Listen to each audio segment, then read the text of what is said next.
I think you're both among the most bullish on the street, right? I don't know if we're going to get much of a debate between you two. Well, I was going to say, having me with Jonathan is a waste of time. When I get bearish, I listen to him, and I get bullish again. But the bottom line is, everything is playing out according to plan.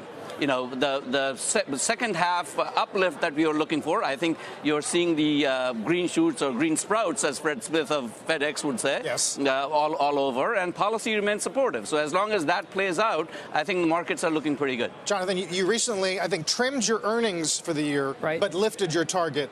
Right. Is this on the Fed pivot or something else? No, first of all, on the earnings side, you had two things. First of all, oil prices have bounced recently, but they're below where they were a year ago. So that was the reason on that, and also Apple. So it wasn't a broad-based problem in earnings. It was very specific, and we adjusted it. As far as the market is concerned, and maybe Krishna and I disagree on this, I don't think it's about strong growth and good economics. I think it's the fact that the risks are coming down. So the Fed is effectively out of the game. The expectations are for 2 Fed rate cuts between now and 2020. Recession risk, with the economy being a little softer and rates and inflation coming down, recession risks are actually lower, which means the cycle is likely to go on a bit longer. And China, as a risk in terms of trade, looks like it's less problematic than it was, and that, I think, is what's buoying markets. Well, Jonathan, I hate to kind of prick your bubble. That's exactly what our point is, which is 5 more years. This growth cycle probably lasts a while. 5 years. And 5 more years. And the reason for that is policy is far more supportive. Moderating growth, but no recession, that's what gets the market higher. All right, so then we're not debating. Yeah, we are not.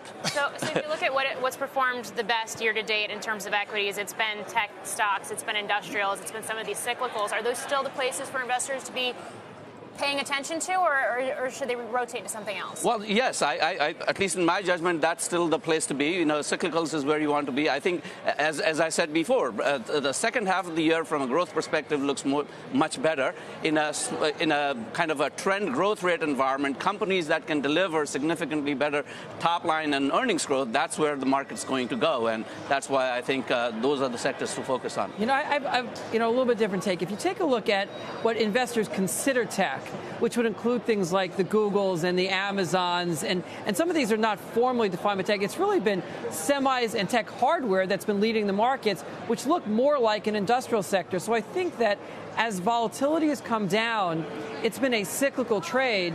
I think as this kind of moves through the latter half of the year, I think it's going to be stuff that's a little bit more defensive. So in the tech space, I think hardware is probably going to lag software in other areas. I think these comm service names may take a little bit more of a leadership role. And areas like healthcare, which are not really defensive, but a little more defensive, I think will probably do better in the second half. If everything is so rosy on the back half, when does the Fed reassert a neutral or restrictive stance, and why wouldn't that be a risk for equities? Let's be careful with the word rosy.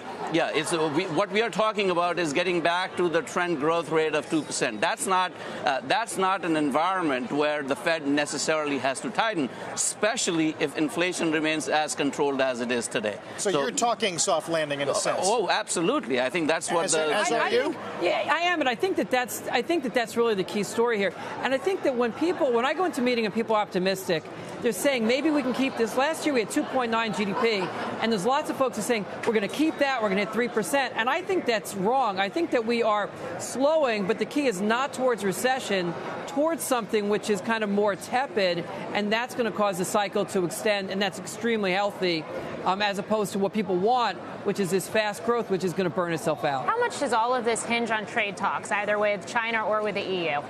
I think the trade talks are a wild card. I think they have the potential of taking the market meaningfully lower. The likelihood that they take the market higher with a positive result, I think that's to some extent is already priced in the market. Go ahead. I'm noticing oil's back above 62. Gasoline's closing in around 3. It's like 50 cents from January.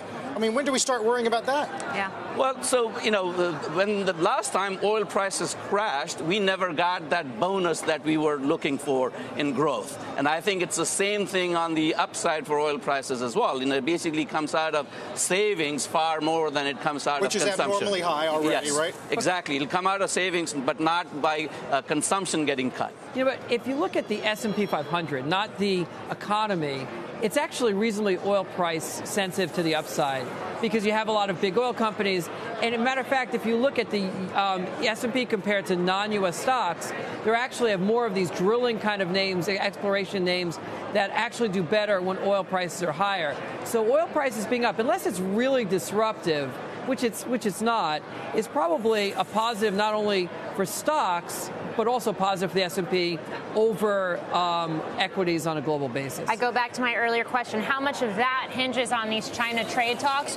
Or, for example, versus the Fed. I have a different take on the China thing. What I'm hearing investors saying is we just want things to be quiet, and the reality is that we don't really have a great trade deal going on with China where we don't have access to their markets, and we have intellectual property issues.